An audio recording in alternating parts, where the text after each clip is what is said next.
Cuando el Grupo Socialista del Parlamento Europeo y la Federal me invitó, me sugirió la posibilidad de participar en esta jornada, tengo que confesar que estaba muy contenta porque dije, bueno, toda la artillería anti-11 voy a llevar y ya verás, ¿no? Pero ya se han dicho muchas cosas que creo que además ya eran compartidas por las personas que estamos aquí. Y por eso me gustaría no tanto hablar contra la LOMCE, que les aseguro que me espeluzna y me quita el sueño, sino hablar de lo que entendemos que es educación, porque creo que ahora nuestro reto no es únicamente criticar la LOMCE, que tenemos que hacerlo. Bueno, no tenemos que criticarla, tenemos que pararla, que es distinto, sino que el gran reto es poder explicar a la sociedad cuál es nuestro modelo educativo, sobre qué se sustenta nuestro modelo educativo, cuál es nuestra apuesta para cuando volvamos al gobierno, pero no solo para cuando volvamos al gobierno del Estado central, sino aún ahora cuando estamos en la oposición. Y creo sinceramente que el término educación, que la educación está ligada a democracia y que eso no se puede olvidar nunca. Educación es igual a democracia, porque la educación es verdad que es un derecho, pero tiene una singularidad, que es el derecho que abre la puerta al resto de los derechos. Por eso el Partido Popular tiene tanto interés en manipular, en que su contrarreforma llegue adelante, ¿no? Y es el único, la educación es lo único, es lo único que nos permite como sociedad asegurar que todo el mundo adquiera los conocimientos, las capacidades, las habilidades necesarias para ejercer, para ejercitar los derechos.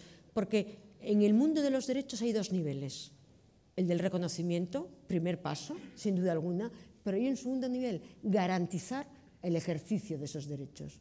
Y la garantía de ese ejercicio pasa por una población educada, pasa por una población competente, con las competencias necesarias para saber cuáles son, cómo ejercitarlos, cómo exigirlo a los poderes públicos. Y creo que esto tiene que ser el hilo conductor de todo modelo educativo, que parta de la idea de que la sociedad que queremos es una sociedad plenamente democrática, una sociedad construida desde la ciudadanía y para la ciudadanía. Por eso, y para ello, tenemos que ser conscientes que la educación moldea al individuo, pero cuando moldea al individuo no está haciendo un trabajo únicamente individual, sino que está configurando, está diseñando el modelo social que queremos y el papel que cada una de las personas podemos y debemos tener en ese modelo social. Y eso es realmente lo que está haciendo la LOMCE, el Partido Popular, ponernos a cada uno en nuestro sitio. Ponernos a cada uno en nuestro sitio. Estamos en una batalla muy importante, porque es una batalla profundamente ideológica, de definición del modelo social.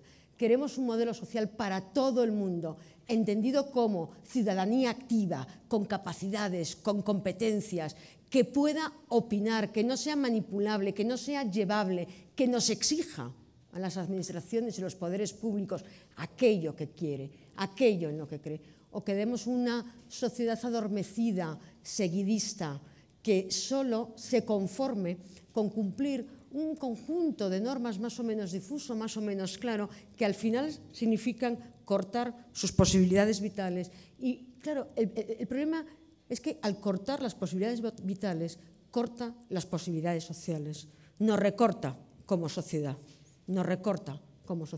nos sitúa en un modelo de inclusión o en un modelo de exclusión.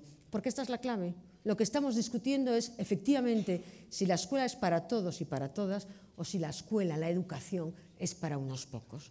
Pero disimulando, porque el siglo XXI no permite cometer ciertas tropelías, no permite decir que ahora vamos a ir a una educación solo hasta los 8 años, no nos permite decir ni tan siquiera que volvemos a la educación obligatoria hasta los 14.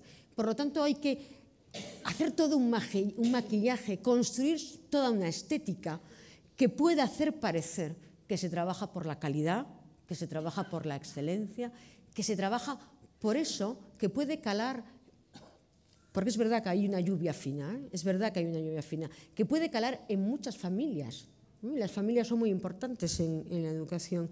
Y es aquello de a mi hijo, a mi hija lo mejor. Y lo mejor siempre significa que no esté con otro. Es muy curioso esto. Fíjense, lo mejor es que no esté con este otro. Porque cuando se construye un modelo educativo con términos relativos, como es lo mejor, tenemos que acordarnos siempre que hay otro término en oposición y paralelo, lo peor. Construyo un sistema educativo para lo mejor, pero eso significa que hay otro para lo peor. Eso significa que hay alumnado para lo mejor y alumnado para lo peor. Eso significa que hay familias para lo mejor y familias para lo peor. Eso significa que en la sociedad unos seguirán siendo élites y otros no podrán llegar nunca a ser élites porque no les corresponde.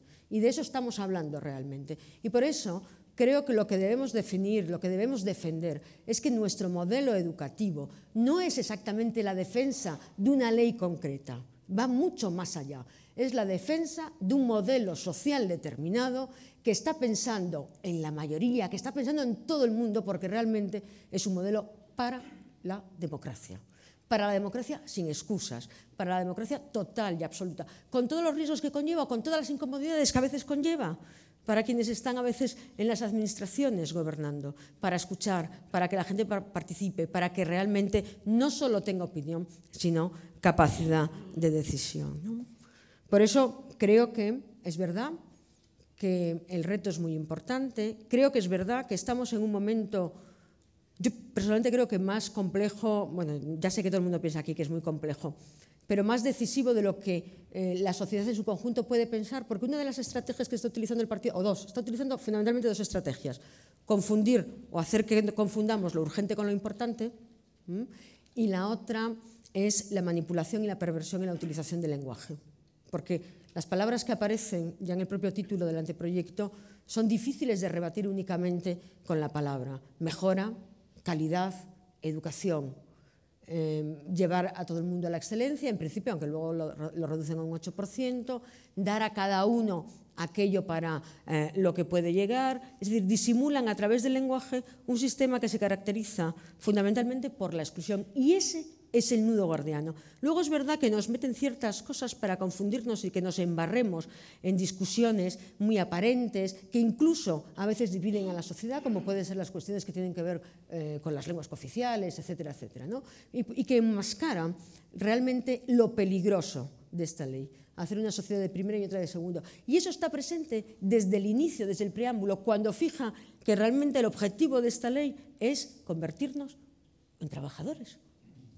Es una ley educativa que tiene que prepararnos para el ejercicio de todos los derechos posibles, para nuestra participación en todos los ámbitos posibles, y su única fijación es el mercado laboral. Es verdad que el mercado laboral es importante, es verdad que el derecho al trabajo, que los derechos laborales son muy importantes.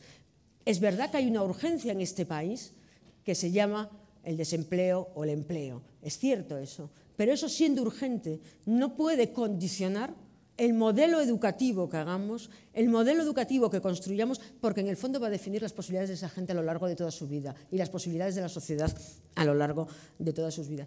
Por eso, lo importante es definir un modelo hacia la inclusión, y eso significa siempre que tenemos que asegurar con el sistema que construyamos, lo que tenemos que asegurar es que todo el alumnado llega a esos mínimos que definimos como estrictamente necesarios para ser ciudadanos, para ser ciudadanas. Todo el alumnado, no puede quedar nadie atrás. Ese tiene que ser el objetivo. Por eso es verdad que el centro del sistema educativo es el alumnado. No somos el profesorado, yo soy profesora de instituto, no somos el profesorado. El profesorado somos el principal recurso, el principal instrumento para lograrlo. Pero el centro tiene que estar siempre en el alumnado. Y por eso el sistema tiene que configurarse de una manera que nos permita cierta flexibilidad, que no hay que confundir con itinerarios clasificadores, jerarquizantes, en función de capacidades, en función de renta, sino que debe entenderse un sistema suficientemente flexible como para ajustarse a las necesidades educativas que tenga cada cual para conseguir esos objetivos que son siempre irrenunciables, que no varían en función del alumno o la alumna concreta que tengamos. Y ese es el reto de lo que tenemos que definir. Y eso, o por ahí, debería pasar realmente la definición del sistema educativo. Ahora que nos han hecho llegar la última memoria económica, bueno, una cosa que han mandado, Es muy interesante cuando la vas leyendo porque todo está formulado en términos de cuánto ahorramos. Y quitamos no sé cuántos profesores y ahorramos no sé cuánto, y quitamos no sé cuánto. No, nunca se hace así. Si tú de verdad tienes fijado el objetivo, si tú tienes un principio rector de lo que es la educación, para qué quieres la educación, y luego articulas el sistema, posteriormente deberías de calcular cuánto te cuesta ese sistema. ¿Cuánto te cuesta? ¿Que te cuesta 500? Gasta 500. ¿Que te cuesta 1.500? Gasta 1.500. Pero para eso el compromiso tiene que ser realmente, ya no solo con el sistema educativo, tiene que ser realmente con la sociedad. Y cuando hablamos de sociedad, queda mermado un poco eso que intentan vendernos del derecho de las familias a decidir. Porque la sociedad es más amplio que el derecho de las familias a decidir. Yo soy madre y quiero lo mejor para mi hija. Y quiero lo mejor. Y en ese querer lo mejor puedo confundir lo mejor con estar con aquellos que me dicen que son los mejores. Porque además me han dicho que cuando se está con aquello que con quienes consideramos los mejores es cuanto más se beneficia mi hija, olvidando otras cuestiones que son importantes en la construcción de la sociedad, que solo habrá sociedades que progresen, que solo habrá sociedades cohesionadas cuando la inmensa mayoría, cuando todo el mundo pueda realmente estar en lo bueno, en aquello que consideramos irrenunciable para cada una de las personas, para cada uno de los niños y niñas que entran en el sistema educativo. Y por eso la educación, el sistema educativo debe ser definido desde lo público, porque es la única manera de conjugar esa educación individual, ese derecho individual de las personas, de los niños y de las niñas, porque es verdad que es de la infancia y de la juventud y no de las familias. Es verdad que es de ellos. Y que tenemos que crear un sistema para que incluso a pesar de las familias consigan los objetivos que nos proponemos. Los objetivos que nos proponemos como sociedad, los objetivos que nos proponemos como país, los objetivos que nos proponemos como Estado. Y claro que tenemos que ir al consenso, pero no sé si es al consenso con las fuerzas políticas. De verdad, yo cada vez lo tengo, no lo sé. Creo que tenemos que ir al consenso con la sociedad. Creo que tenemos que trabajarlo con la sociedad, porque si no estamos siempre lo mismo y renunciamos a ciertas cosas. Y quizás sea el momento de no renunciar a nada. Quizás sea el momento de decir que nuestro modelo es un modelo claro por la inclusión, que no vamos a dar ni un paso atrás y que nuestro objetivo va a ser ir evaluando, porque sí que hay que evaluar el sistema que pongamos, ir evaluando continuamente ese sistema para justamente que nadie se quede descolgado del sistema. Porque, si me permiten, en una vulgarización de lo que hacemos o de la obligación, en mi caso, de una profesora cuando estoy dando clase en el instituto, ¿saben cuál es? Muy fácil, aprobar a la gente. Porque cuando la gente, mi alumnado aprueba, es porque ha aprendido, es porque ha conseguido esos mínimos que hemos fijado.